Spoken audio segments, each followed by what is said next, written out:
Bonjour, Philippe Village, agriculture de l'Oise. Les négociations sont en cours avec l'Europe. Ces données sont susceptibles d'évoluer. Mesurer cette nouvelle PAC sur les exploitations agricoles donc des Hauts-de-France. Sur le plan macroéconomique, ce qu'on peut s'apercevoir, c'est qu'au niveau de la variation des aides, au niveau à l'hectare, on verrait donc un niveau de baisse qui irait donc de -9 à -15 € de l'hectare. Par UTA, donc unité travaillante agricole, on verrait donc cette baisse aller donc de -604 à -1 432 € de l'hectare. Ceci étant, là, c'est une approche macroéconomique. Ce qui, je pense, peut vous intéresser davantage, c'est donc la partie microéconomique, donc l'incidence sur vos exploitations. C'est-à-dire que sur le plan macroéconomique, l'incidence va être très variable selon les systèmes, d'une part, mais également au sein d'un même système. Cette variation va dépendre d'une part du niveau de dépendance des exploitations aux aides. Si vous prenez donc dans ce graphique, vous pouvez voir donc en arrière-plan le BE et en premier plan en jaune le niveau d'aide donc observé en 2020. Nous avons pris 2020. Pourquoi? D'une part parce que les comptas 2020 sont clôturés d'une part, et d'autre part les aides PAC 2020 sont clôturées également.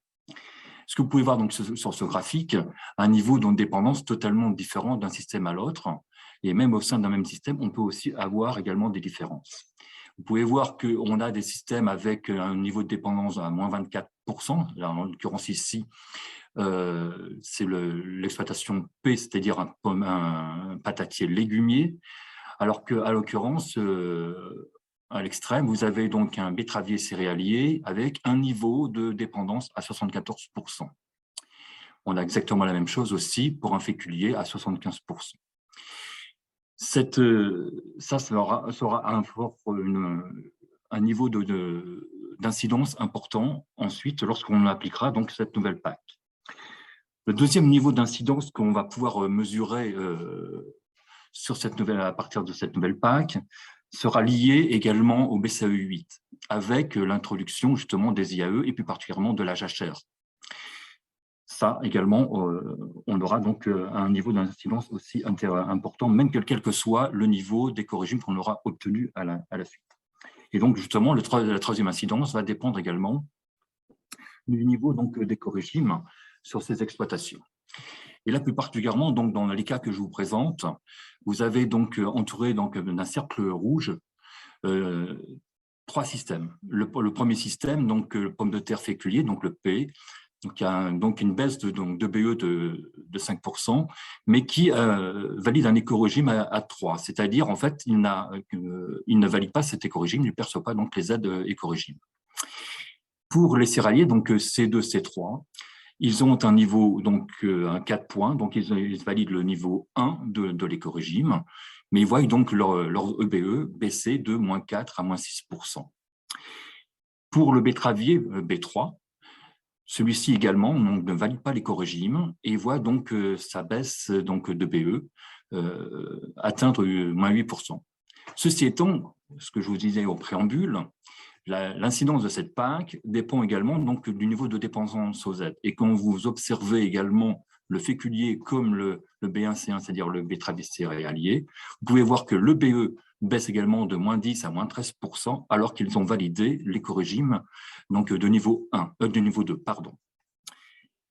Donc ça, c'est un point important donc, à analyser. Il y a un autre point également à observer, c'est que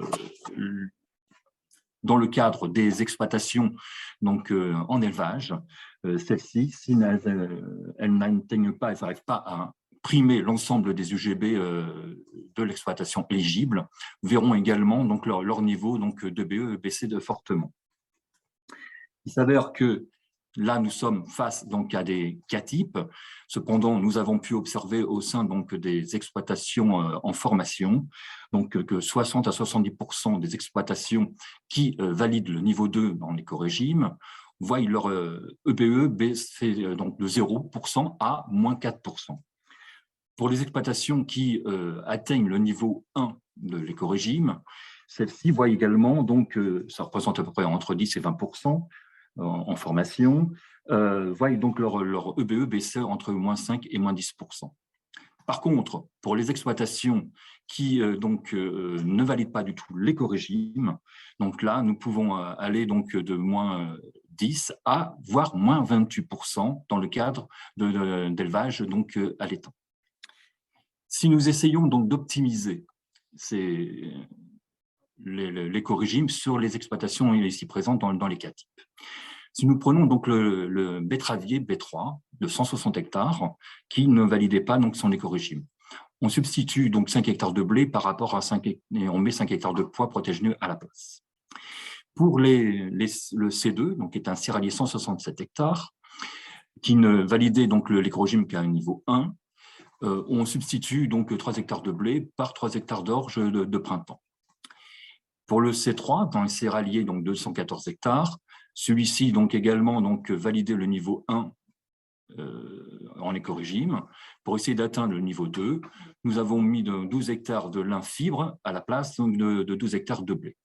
Par contre, pour le patatier, qui n'avait qu'un niveau 3, donc ça veut dire un 3 points, donc il ne validait pas l'éco-régime, ce qui est totalement illusoire, mais ça a été fait donc, dans le cadre d'une formation.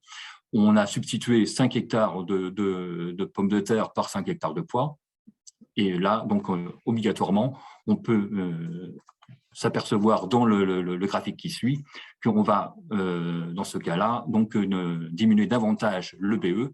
Donc là, on passera donc de moins 5 à moins 10% de BE. Pour le système céréalier, vous pouvez voir que en rajoutant donc soit de l'orge de printemps, soit donc du lin fibre, on peut soit stabiliser le BE, soit carrément donc limiter la baisse à moins 4% au lieu de moins 6%. Pour le betteravier qui ne validait pas, nous avions moins 8% au départ, et donc là, en substituant donc du blé par rapport à des pois, donc on limite la perte de BE à moins 5%. Voici donc en ce qui concerne donc les simulations qui ont pu être réalisées, donc aussi bien sur des cas types que également donc au sein donc des formations réalisées auprès des agriculteurs.